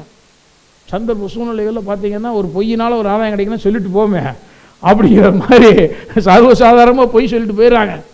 ஆதாயத்துக்காக நிறைய பொய் சொல்கிறாங்க. ஆனால் தேவன் பொய் சொல்ல ஒரு மனிதன் அல்ல, நம்மளை மாதிரி அவரை நினைக்கக்கூடாது. அவர் வேறு, அவர் கர்த்தர், நான் மாறாதவர்னு சொல்லியிருக்கிறார். பொய் சொல்ல அவர் மனிதன் அல்ல, மனமாற அவர் ஒரு மனு பிறவி கிடையாது, அவர் தெய்வீக பிறவி. அவர் வந்து ஒரு மனுஷனாக இருந்த ஆதாமுடைய சந்ததியாக இருந்தால் அந்த மாதிரி ஒரு கேஸ்ன்னு அவரை நினைச்சிடாத. ஆதாமுடைய சந்ததியாக இருக்கும் பொழுது அவன் பாவத்திலேயே அவன் பிறந்து வளர்றதுனால பிசாசு பொய்யுக்கு பிதாவமாக இருக்கிறான். அந்த சந்ததியாக இந்த மனுஷன் மாறிட்டதுனால இவன் ஈஸியாக என்ன செஞ்சிடறான், ரட்சிக்கப்பட்டும் போய் சொல்லிவிடுறான். இன்னும் அந்த சுபாவம் மாறலை, ஈஸியாக பொய் சொல்கிறான். நீ தேவன் அப்படி நினைச்சியோ அப்படிங்கிறாரு. பொய் சொல்ல தேவன் மனிதன் அல்ல, ஒரு மனம் மாறுவதற்கு. மனுஷன் வந்து மனம் மாறி இன்னைக்கு ஒன்று நினைப்பான், நாளைக்கு மனம் மாறி வேற ஒன்று சொல்கிறான். பொய் சொல்ல தேவன் மனிதன் அல்ல, மனம் மாற மனுபுத்திரனோ அல்ல. அவர் சொல்லியும் செய்யாதிருப்பாரா கேள்வி கேட்கிறாரு. பீலேயாம் பாலாக்க பார்த்து கேட்கிறார், ஏன் அவர் சொல்லி செய்யாமல் இருப்பாரா, வசனித்து நிறைவேற்றாமல் இருப்பாரா அப்படி கேட்கிறார். அப்போ நீங்க தீர்க்க தரிசனம் சொல்லும் பொழுது தீர்க்க தரிசனம் சொல்லுகிறவர்களுக்கு ஒரு விசுவாசம் வேண்டும். என்ன விசுவாசம்னா, நான் சொல்ல போறது விசுவாச பிரமாணத்தின்படி சொல்ல போறேன், சூழ்நிலையின்படி அல்ல. அல்லது ஒரு மனுஷன் எப்படி பலவீனமா இருக்குவான், பிழைப்பானா பிழைக்க மாட்டானா அப்படின்னா நீ வந்து பிழைக்க மாட்டேன் அப்படிலாம் நான் வந்து சொல்ல போறது கிடையாது. நான் என்ன சொல்ல போறேன்னா, நீ பிழைப்பாய், நீ ஜீவனை அடைவ, நீ சுகம் பெறுவாய், நீ வாழ்ந்திருப்பாய், நீ சுகித்திருப்பாய், நீ மேன்மை அடைவாய், இப்படிதான் நான் சொல்ல போறேன். ஏன்னு கேட்டா இதுதான் விசுவாச பிரமாணத்துக்கு உகந்ததாக இருக்கிறது. விசுவாச பிரமாணம் அத்தனை சொல்லுது. பெய்த்து என்ன சொல்லுதுன்னா, முடியாததெல்லாம் முடியும்னு சொல்லுது. விசுவாசிக்கிறவனுக்கு எல்லாம் கூடும் ஆகும். முடியாதுன்னு எங்கேயுமே சொல்லுங்க. விசுவாச பிரமாணத்தில் எங்கேயுமே ஆம் என்றும் அல்ல என்றும் இராமல், எஸ் ஆர் நோலாம் இங்கே கிடையாது. எஸ் ஆல்வேஸ் எஸ் தான்.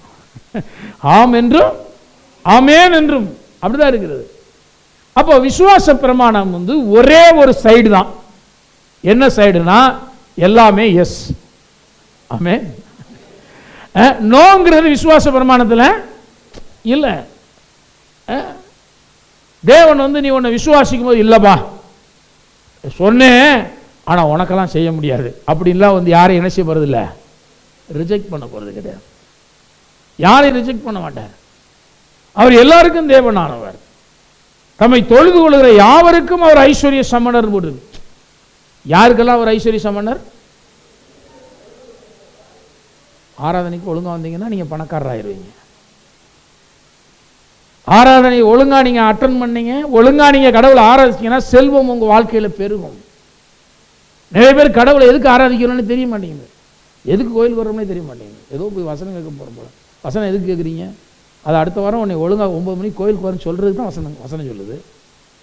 அவன் வசனத்துக்கு நான் ஒழுங்காக நடக்கலை அப்படின்னா நான் எப்படி ஆசீர்வதிக்கப்பட முடியும்? ஆகவே ஒன்றை நீங்கள் நல்லா புரிந்துக்கிடணும். தேவனுடைய வசனம் சொல்லுது, நம்ம எல்லாருமே தொழுது கொள்ளுகிற யாவருக்கும் அவர் ஐஸ்வர்ய சம்பந்தர். அப்போ நான் இப்படி சொல்கிறேன், நீங்கள் ஆராதனைக்கு உள்ள வந்த நீங்கள் ஆசீர்வதிக்கப்பட்ட ஜனங்கள். ஆராதனையில் நீங்கள் பிரவேசித்திருக்கிறபடினாலே ஐஸ்வர்யத்தின் தேவன் தாமே உங்களுடைய வாழ்க்கையில் உங்களை ஐஸ்வர்யவான்களாக மாற்றுகிறார். இதைத்தாங்க நான் தீர்க்கதரிசனமாக சொல்லணும், நீங்களும் சொல்லணும். ஏழையாகவே இருப்பான்னு சொல்கிறதுக்கு வேறு தீர்க்கதரிசனம் கிடையாது. அவர் புழுதியின் என்று உன்னை தூக்கி எடுத்து குப்பையின் என்று உயர்த்துகிற தேவன். உன்னை பிரபுக்களோடு ராஜாக்களோடு உட்கார பண்ணுவார், உட்கார பண்ணுகிற தேவன் அவர். உயர்ந்த இடங்களில் உன்னை ஏறி இருக்க பண்ணுவார். அவர் உன்னை நடக்க பழக்க வைக்கிற தேவன். தாவீது புராமசி வரைக்கும் சொல்ல பாருங்க, அவர் என்னுடைய கால்களை மான் கால்களை போலாக்கி என்னுடைய உயர்ந்த ஸ்தலங்களில் என்னை நடக்க பண்ணுகிறார், ஏறி இருக்க பண்ணுகிறார்.